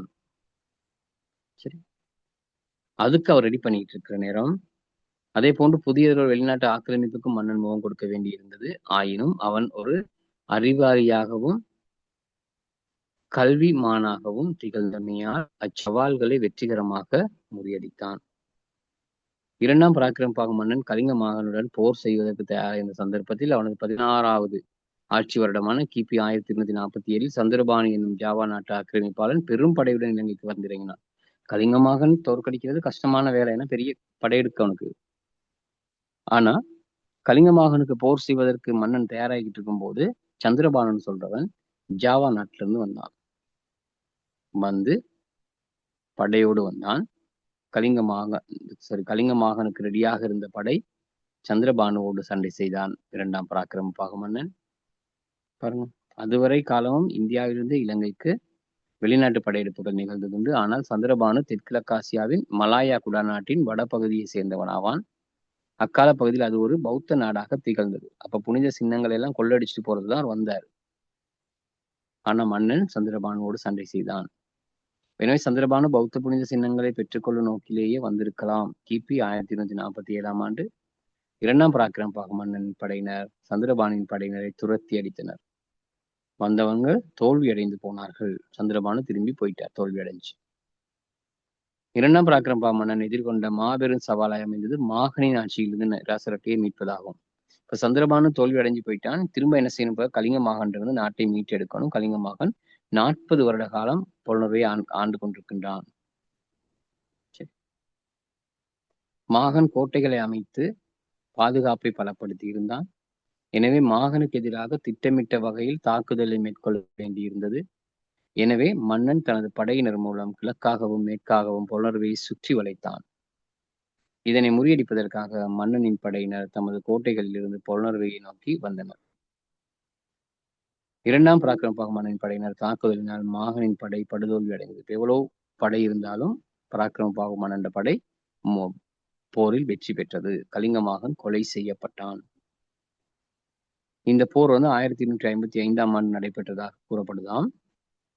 மாகனிடமிருந்து ராசரட்டையை கைப்பற்றியமை இரண்டாம் பராக்கிரமபாகு அடைந்த மாபெரும் வெற்றி. 40 வருடம் பொலனறுவை ஆண்ட கலிங்க மாகனை கடித்து பொலனறுவையை மீட்டெடுத்து இந்த இரண்டாம் பராக்கிரமபாகு மன்னன் அதுக்கிடையில தான் சந்திரபானோட முதலாவது படையெடுப்பை மேற்கொண்டான். Excuse me sir. சார் ராசரட்டைன்னு எதை சார் சொல்றாங்க? அனுராதபுரம் பொலனறுவை இரண்டையும் சொல்றது ராசரட்டை. ராசரட்டைன்னு சொல்றது அனுராதபுரத்தையும் பொலனறுவை ராசதானி. அப்ப அனுராதபுரம் பொலனறுவையும் மாகமியும் சிகிரியாவும் அதுக்குள்ள உள்ளடங்கும். ராசரட்டை சொல்றது. நேற்று நான் சொன்ன ஞாபகம் இருந்தது. சரி, நான் இன்னைக்கு ஞாபகப்படுத்தாம விட்டுட்டேன் இல்லையா? முதலாம் நகரமயமாக்க காலத்தை தான் ராசரட்டை நாகரிகம்னு சொல்றது. சரி, அப்ப பாருங்க, முன்னர் தோல்வி அடைந்து சென்ற சந்திரபானு இந்தியாவிலிருந்து கூலிப்படை ஒன்றுடன் கிபி 1261 ஆண்டில் மீண்டும் இலங்கை மீது படையெடுத்தான். அவன் எப்படியோ தோல்வி அடைஞ்சு போன அவனுக்கு கோபம் இருக்கு தானே. மீண்டும் என்ன செய்யறான்? ஒரு 11 வருடங்களுக்கு பிறகு படையெடுத்து வரான். இந்தியாவில இருந்து ஒரு படையும் கூட்டிட்டு வரான். பாரிய படையுடன் வந்து தம்பதினியாவை முற்றுகையிட்ட சந்திரபானு புனித தந்த தாது மற்றும் பாத்திர தாதுக்களுடன் ஆட்சியையும் தன்னிடம் ஒப்படைக்குமாறு அரசனை அச்சுறுத்தினான். பயமுறுத்துறார். எனக்கு ஆட்சியும் ஒப்படைக்கணும், புனித சின்னங்களையும் எனக்கு ஒப்படைக்கணும்னு சொன்னார். எனவே 2 படையினரிடையும் பாரிய யுத்தம் ஒன்று மீண்டும் நடைபெற்றது. இப்போரின் போது தென்னிந்தியாவின் பாண்டிய பேரரசிடமிருந்து இரண்டாம் பராக்கிரமபாகு மன்னனுக்கு படை உதவி கிடைத்ததாக அறிய முடிகிறது.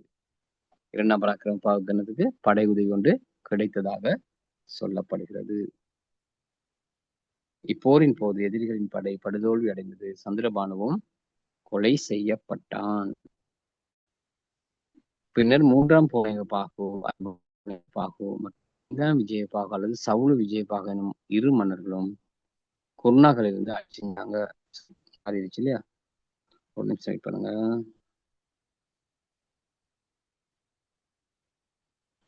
சந்திரபானு கொல்லப்பட்டான். இரண்டாம் பராக்கிரம பாகு மன்னன் எதிரிகளிடமிருந்து நாட்டை மீட்கும் கோரிக்கையில் ஈடுபட நேர்ந்தமையால் தேவபதி ராஜா என்னும் அமைச்சரின் உதவியுடன் பொருளாதார சமய கல்வித்துறைகளில் பாரிய வளர்ச்சி காணும் வகையில் செயல்பட்டான். பாருங்க, பராக்கிரம பாகு மன்னன் நாட்டை மீட்கிறதுக்கு பாடுபடுற அவருடைய அமைச்சர் தேவபதி ராஜான்னு சொல்றவர் நாட்டினுடைய பொருளாதார செயற்பாடுகளை பார்த்து கொண்டதாக சொல்லப்படுகிறது. ஓகேயா? இதுதான் ராசதானியோட வினாக்கள் எழுதி கொள்ளுங்க. தமதனி ராசதானியை தோற்றுவித்த மன்னன், மூன்றாம் விஜயபாகுட பணி, இரண்டாம் பராக்கிரம பாகு மன்னன் பணி. மூன்றையும் செய்யும்.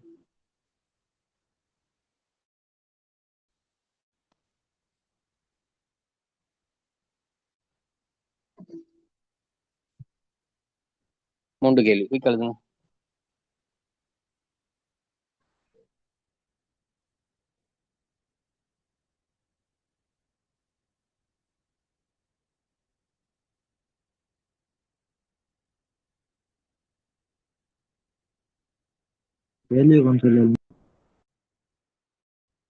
தமதனிய ராசதானியை தோற்றுவித்த மன்னன் யார்?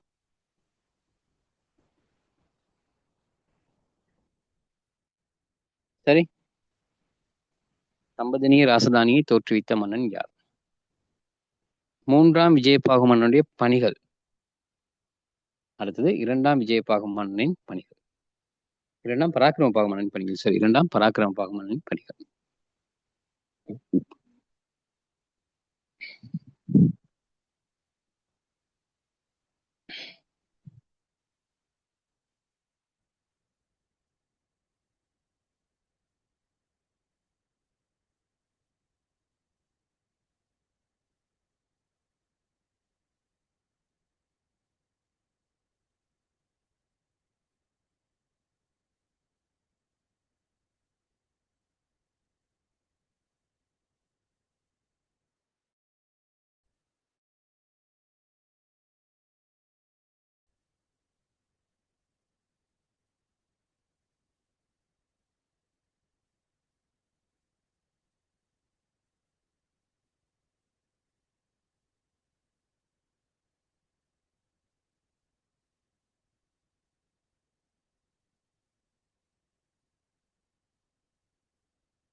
சரிங்களா?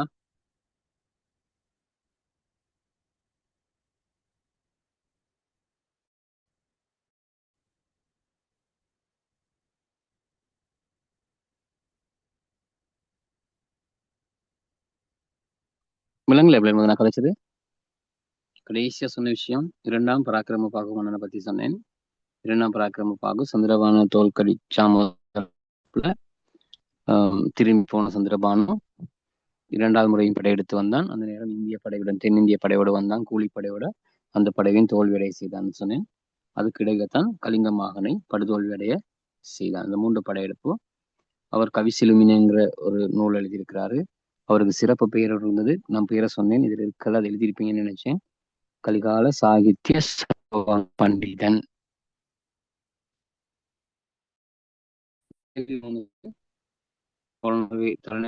தம்பதினியை தலைநகரமாக தெரிவு செய்தவன் யார்?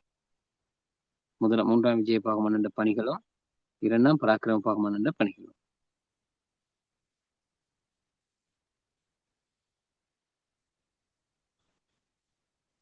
முழுமையாக இரண்டாம் பராக்கிரம பாகமன்னன் நாட்டை மீட்கின்ற செயற்பாட்டில் ஈடுபட்டனால நாட்டினுடைய பொருளாதார செயற்பாடுகளை அமைச்சனான தேவபதி ராஜா பார்த்து கொண்டார். அவர்தான் நாட்டினுடைய நிர்வாக நடவடிக்கை, பொருளாதார நடவடிக்கைகளை பார்த்து கொண்டதாக சொல்லப்படுகிறது.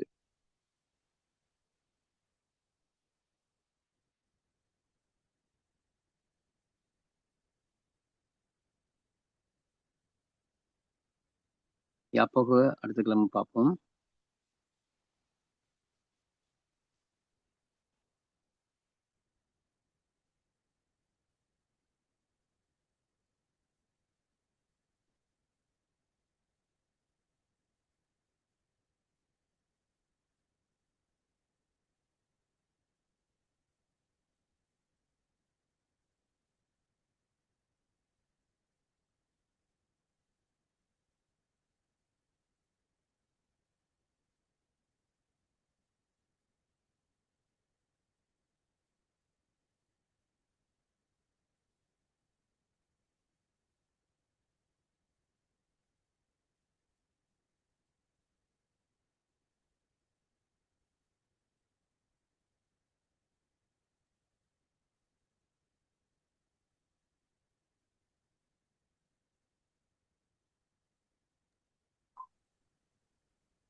ஐஷா நுஸ்ரத் எழுதிட்டீங்களா? பவி, ஷர்மினி, வர்ஷினி,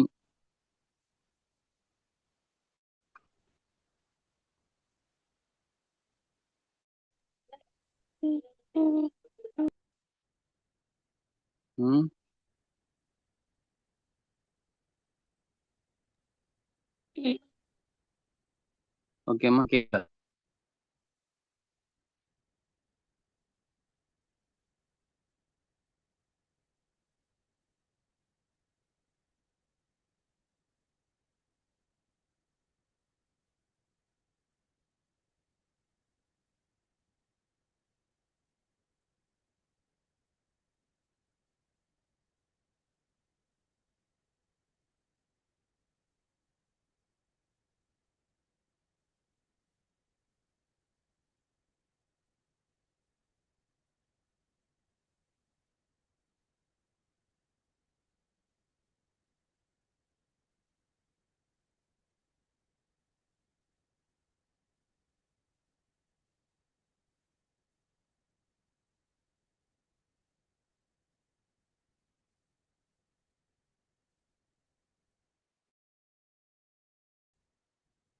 ஓகே பிள்ளைகள், கேள்வி விட அடுத்த கிழமை 10 பிள்ளைகள் வெள்ளிக்கிழமையும் 11 ஜெயிண்ட் ஆகிறார்கள். வெள்ளிக்கிழமை எடுத்துட்டு வாங்க.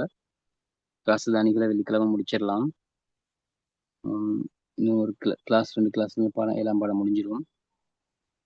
2 கிளாஸ்ல முடிச்சிடலாம் நினைக்கிறேன், 2 3. சரி, அன்னைக்கு எதுவும் கேட்க டவுட் இருந்தா எடுத்துட்டு வாங்க. சரி பிள்ளை. Okay sir. Okay, good night. Thank you sir. Good night sir. விளங்கிட்டா எனக்கு சொன்ன விஷயங்கள்? சார். Thank you sir. ஓகே.